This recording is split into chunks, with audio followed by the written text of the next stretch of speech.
right, guys, I am looking at a 2011 Mercedes GL550 for possible purchasing. I'm not sure. 171,000 miles, and they're asking $7,900 plus tax and title. $7,999 plus tax and title. I don't like them numbers. I swear, I don't like those numbers. Now, the reason why I'm looking at this is because, first of all, the GL550 2000 and really like 9 through 11, I think, to me is one of the best SUVs that Mercedes has built. I know, the G-Wagon. Of course, the G-Wagon is the number one. But this is probably the last of the GLs that really are in good shape, that really last. It has the very reliable 5.5 liter V8. And this motor is very, very capable of high mileage without failure. There's simple things that you have to do to maintain these cars. Very simple. You have to replace the thermostat, the oil cooler, regular oil changes, the ABC struts go out. What else? It's a 7-speed transmission. It's very reliable. The early versions of this transmission had conductor plate issues. Speed sensors on top of the conductor plate would go out, causing it to go into limp mode and only going up into second gear. But the latter years of the 7-speed transmission, they got that stuff remedied. So that's no longer really an issue for these newer models that have the later transmission in it. Now, again, this motor is very reliable. This is a very spacious SUV. The interior is still modern. This was more of the square design that Mercedes went to before they started rounding everything back out again with the exterior and interior. So all the models, the cars, the sedans, whatever, the coupes, the roadsters, everything had like this square look to it. But it was very, very well put together, very ergonomical, very comfortable, and had good leather. You know, some of the 450s have the fake leather. Believe it or not, Mercedes they did, and they still do put fake leather in their vehicles. It's a shame. It's a shame. Mercedes used to be the epitome of luxury under Rolls-Royce, and now they put fake leather in their cars. It's a freaking shame. Anyways, so the 550 always had the real leather in it. It has the sunroof. It has the wood grain. It has the body cladding that indicates that it's the 550. Like these extra pieces right here, these are not on the 450. Has the bigger bumpers. Look at this scratch right here. That's horrible. It has the larger front grille. It has the more aggressive rear bumper. That handle's getting kind of sticky. It does that when it sits, like when it goes through the weather conditions, different seasons. If you don't keep that lubricated, it gets sticky. It came with a 12 volt. Oh shoot, where's it at? It came with a 12 volt over here. Here it is. Like the house DC, 120 volts, I think, 115. There you go, whatever. And also the regular cigarette lighter. It has the rear reclining, it has the rear, you can raise them and lower them so that you can use it for cargo space, for storage, for luggage, which is always cool. Press these buttons here, just press them once, let them go, and it raises up. Some of the earlier models, like even earlier 550, like the first year, maybe 08, you had to actually hold the buttons. But now this is just one touch. It's very practical, very spacious. You can get a lot of stuff in here. Plus, that second row can go down. All right, you have to manually press this button right here. Oh, I'm sorry, not press the button. You have to pull this lever. Now, this lever sometimes will pop off. It's a very, very tight mechanism to raise up. You feel like you're going to break it. And sometimes it does pop off, all right? It goes onto the shaft with this metal C-clip or ring that secures it on there. Sometimes it pops off. You can do that, right? You can flatten it. Now, that's not all the way flat. You see that? If you want to go ahead and flatten it all the way, you reach down here. Okay, now that's the wrong one. So that one right there, if somebody's in the back, sitting back here, and they pull that red one, the whole seat flips forward. I'm not going to do that. I mean, I can, but I'm trying to show you something else. Here goes the other one. All right, closer to the center or to the left. Pull this. Ugh, look at all that hair. Somebody had a dog in here. Then you do this lever right here, and it remains perfectly flat. Now you can do the same thing over there, and now you can use this whole area for storage. If you want to go to Home Depot and load something big up, a mattress, I don't know, something. So this makes it very spacious and very practical. Now, okay, 2 hands. All right, so you lift this up. All right, 2 hands, hold on. And then raise it up like that. All right, takes 2 hands to do that. Now, like I said, if somebody's sitting back there and they pull that red lever,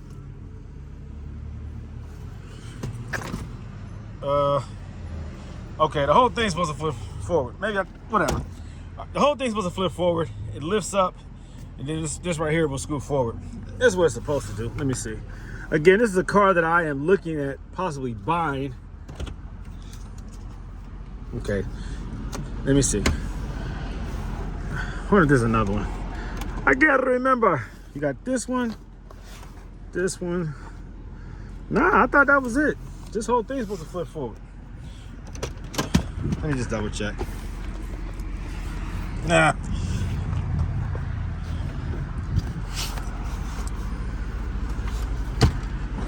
All right. Now let me come over here and just show you how to do this side, since I'm fumbling around. Somebody left some water in here. Might be difficult with the seat like this, leaning back so far, but same thing. Let me see. There is a lever somewhere. There it goes. All right. Pull this forward like this. Ew. So nasty. Well, you want to see how somebody gets down if they really clean. Well, lift their seats up. Get up under the seats and you'll see it all. All right. So I can force it down, but instead I'm going to slide the seat forward a little bit, make some room.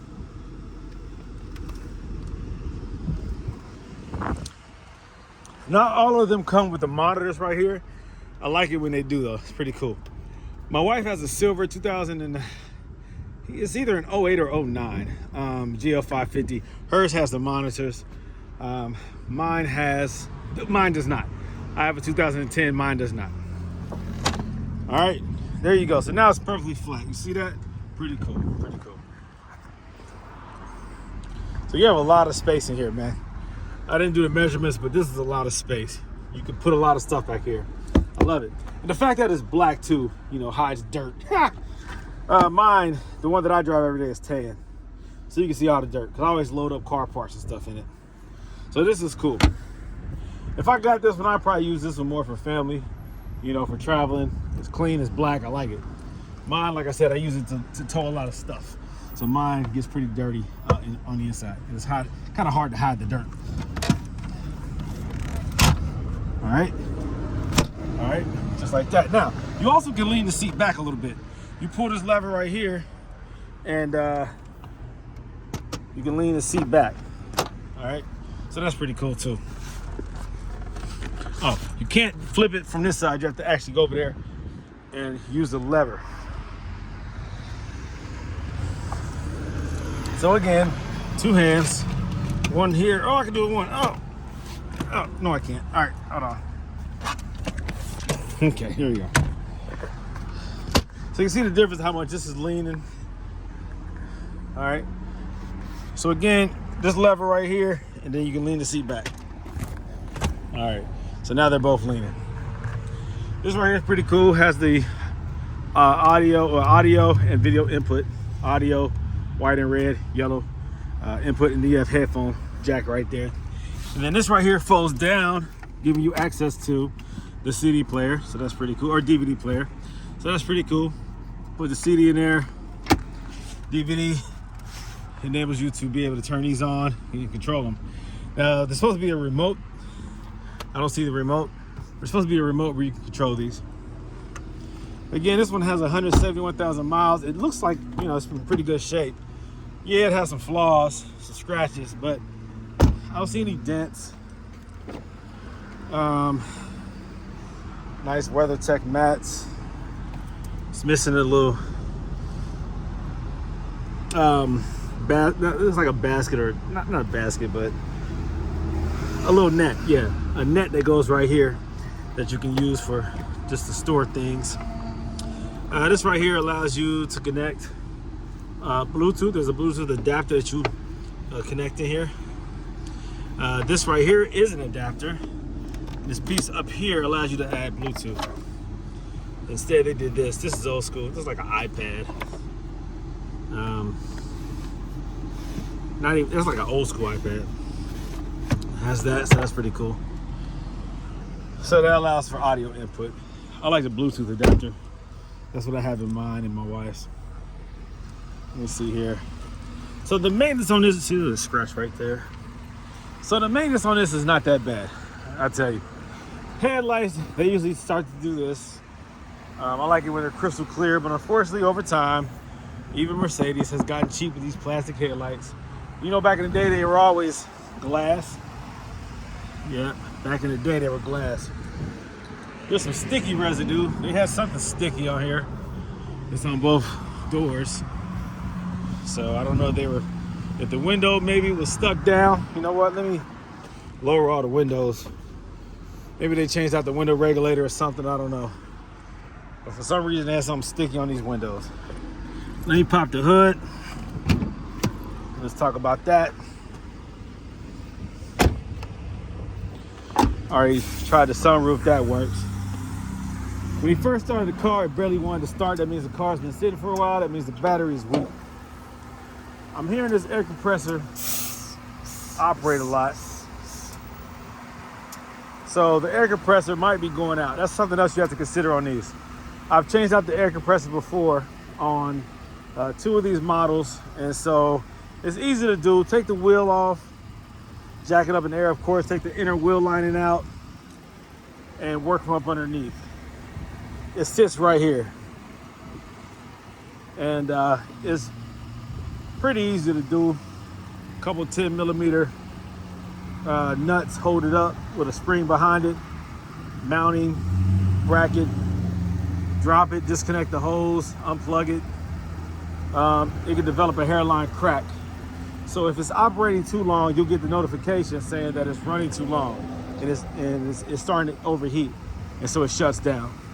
So if your air pump is running all the time, then there's obviously a leak somewhere and it's not able to hold pressure. If you hear this thing overreacting, always hissing, always correcting itself, there's a leak somewhere. And sometimes it means that there's a strut that's going out. I just replaced the strut on my personal one. It costs about $250 for a new strut, aftermarket of course, and it's just fine. You don't have to go OEM with a strut on these cars. Mine has the ADS, which is the, I don't know, I'm gonna just make it up, advanced driving system. I don't know what it is, I can't remember what it is right now, but what it does is allows for adaptability to road conditions. The 450 doesn't come with that, the 550 does. So it's some kind of adaptive drive system or something, I don't know. But it's a unique strut, but not hard to duplicate. So there's aftermarket ones that you can buy for the low. Coil packs on here are cheap. You can get a whole set for under $200-300. Not bad.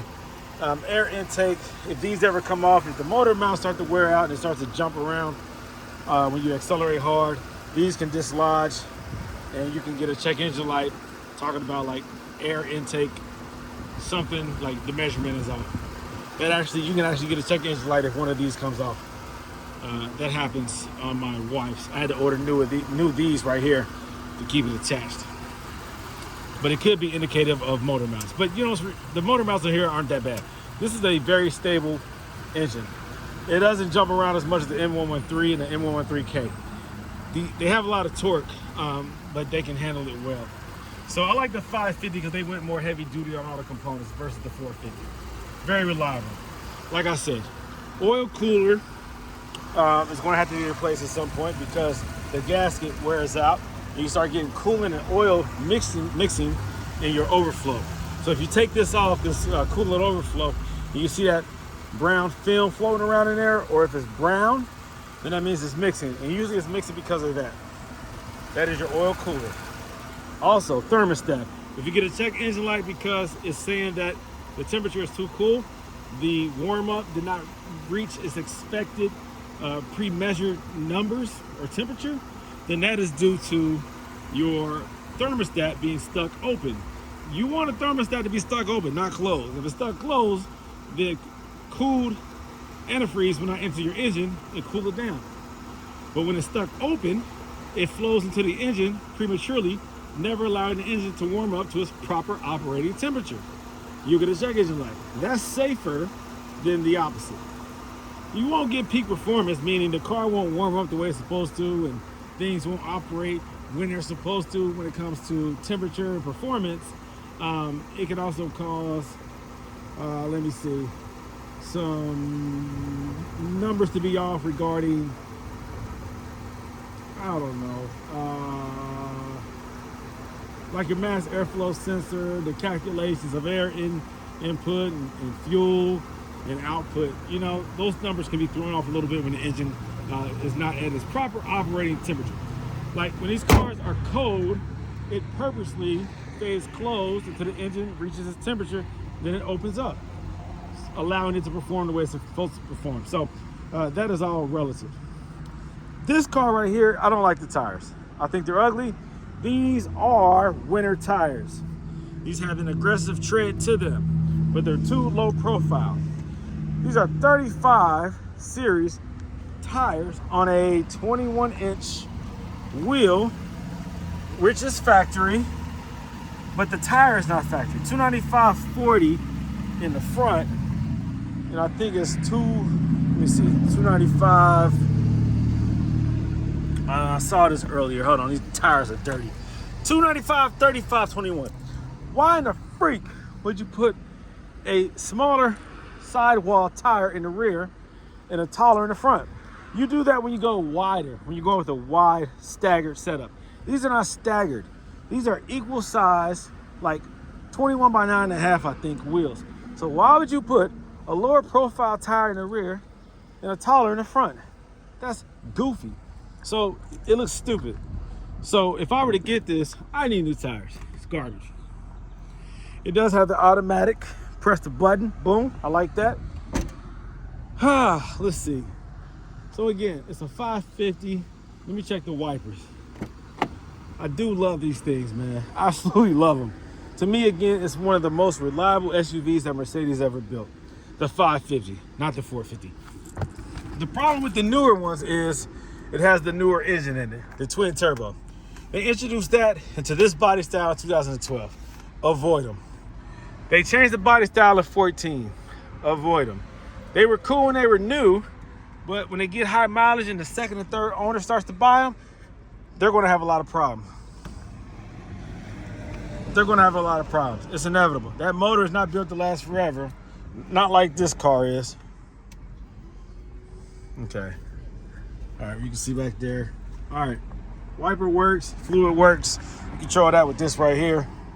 All right, this is for the rear. Hold it or put it in a cycle where it comes on every so many seconds. Or this one right here, of course, is your front. Push it in. All right, to get that fluid flowing. That windshield washer fluid. So the AC is working good. Everything is cold. I had a couple faults that came up. I'll show you those faults.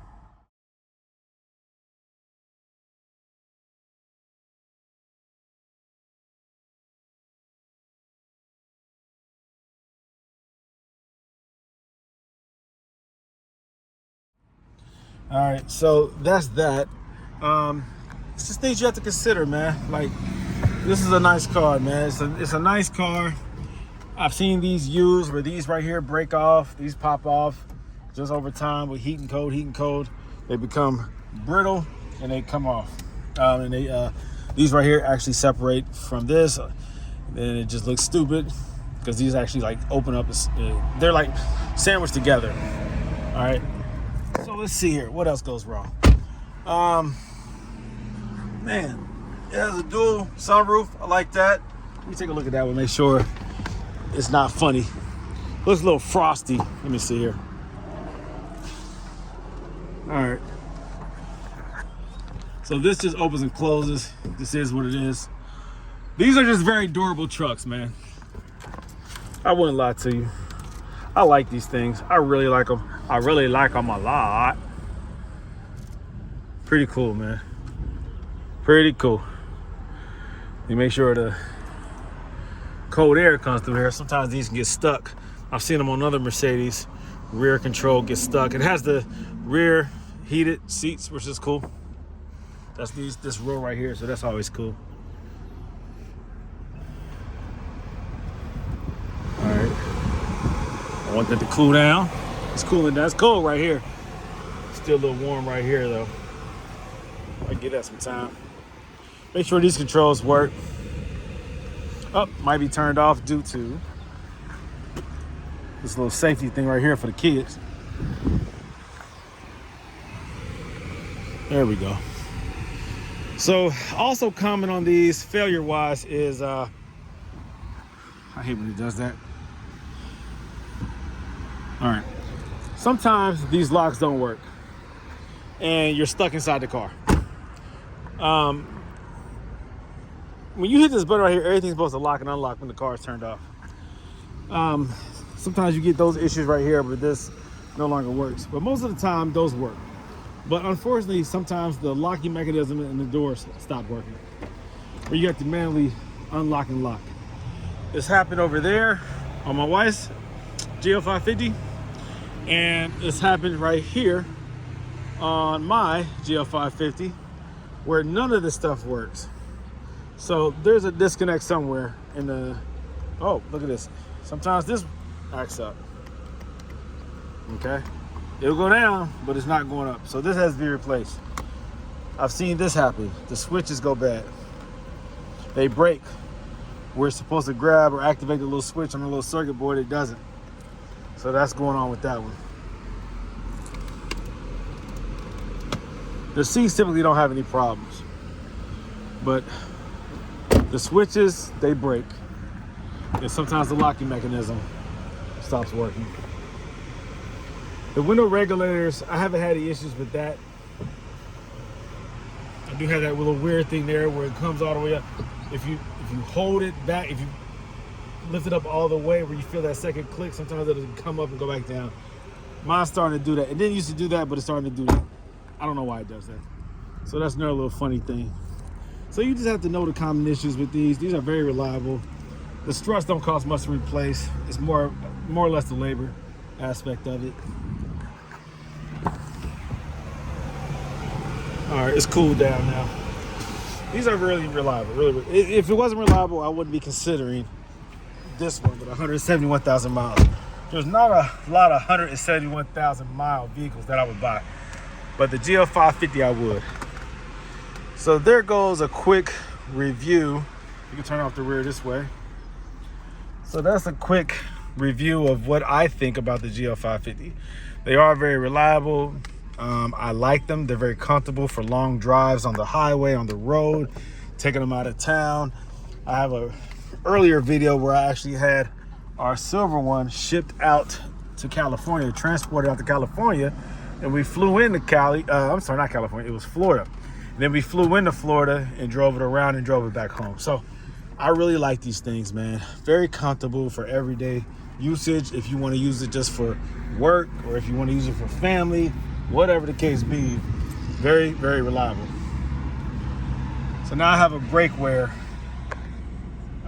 thing that just came up. So these are just things I have to drive the car for all these things to come up, because I would hate to buy it and then me find out about it later. I'll be pissed.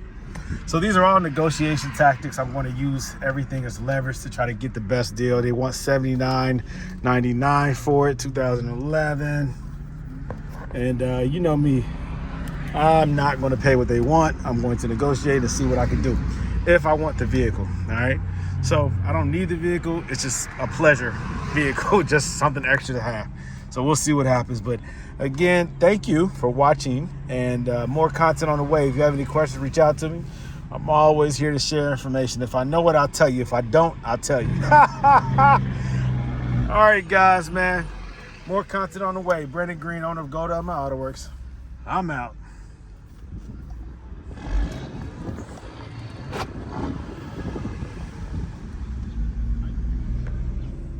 Y'all, so I bought it. Okay, I went on ahead and decided to go ahead and get it. That sounds crazy. So yes, I did buy it, and I brought over here to storage the other day to put it up until I can get time to situate some things, because I have a lot going on over at the house. I got a lot of cars. I got a lot of customers' cars coming and going. So I put this up. But now I'm about to go ahead and hide her, the SL55, and bring this one out and start driving it and figure out what all it needs, you know, because all these cars need something besides the cosmetic stuff. Those are just scratches, no dents, just cosmetic, but just scratches. So I need to go ahead and show this thing some love. It has uneven tires.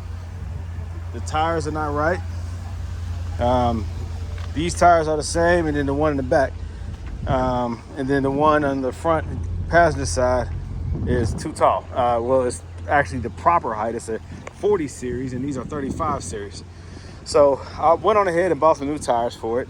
Gotta wait for those to get here. I also ordered another set of rims and tires, just because I might switch it up on my other GL550, or my other GL550. I have the black one and also the silver one. Why do I keep buying GL550s? Because they're very economical. They're very reasonably priced. They're very reliable. And the space that you get, you know, I love it. And also like the square body look. It's funny because a lot of other newer manufacturers, newer cars are going back to the square look. If you look at the new Toyotas, Lexus, Nissans, and all that kind of stuff, their SUVs went back to the very square look. Mercedes is still very rounded. It's funny how things happen. Mercedes back here in the 2007, 8, all the way to like maybe 13, they were all squared. Their C classes, the S classes had more bold, you know, angles and hips and front end and rear end. Very bold, almost bulky exterior. And also the E-Class was very squared. It's just what it was. The C-Class, E-Class, GL, the GLK, they were very square. But it's funny that car manufacturers, they go to this rounded, curvy, aerodynamic look, and then they go back to the square look. Now the S-Class has not gone back to that. None of their cars really are squared except the G-Wagon. But it's funny how the newer stuff is, like the newer other car manufacturers, newer vehicles have gone back to the square. I like that about these because they're timeless to me. Just like I like the old school GLK, the square wagon look of it, you know? I like those looks. Now the GLK is not as reliable. That motor can be problematic, but the 550, they put more work, more love, more luxury features, more heavy duty quality into the 550, even more than the 450. So I love these. This has a similar body style as the 450, but it's not a 450. There's just certain cars that I just know Mercedes did their thing with, and the 550 is one of them. All right, the 10 and 11 to me are the better years. I think the 12, I can't remember when they introduced the twin turbo. I don't like that motor. It sucks. It will fail. If you have one, I'm sorry. But this motor was reliable. This is 2011. Now this bad boy right here, you guys already know what it is when you see it, especially when you hear it. It's a beast. It's a beast. So I'm gonna go ahead and put this in the storage and go ahead and drive this one away. It's a cloudy day. It's about to start storming. It's gonna be raining all day, all evening and night. So I'm gonna go ahead and put her up and take care of that one. I have another storage unit over here that I have to grab some stuff out of, so I need the space of that SUV anyways. So it serves many purposes. I love these GL550s. I love them to death. So that's what I did, guys. I went on ahead and bought it. I bought the GL550. I couldn't pass it up. I got them down to 7,000 out the door. So that's really like 6,200 plus tax and title. So 7,000 out the door. That was a good deal. They wanted $79.99 plus tax and title. That would have pushed it to about almost 8,000. But I was able to, you know, work my hand a little bit. So it worked out. I'm happy. Another GL550 added to the collection.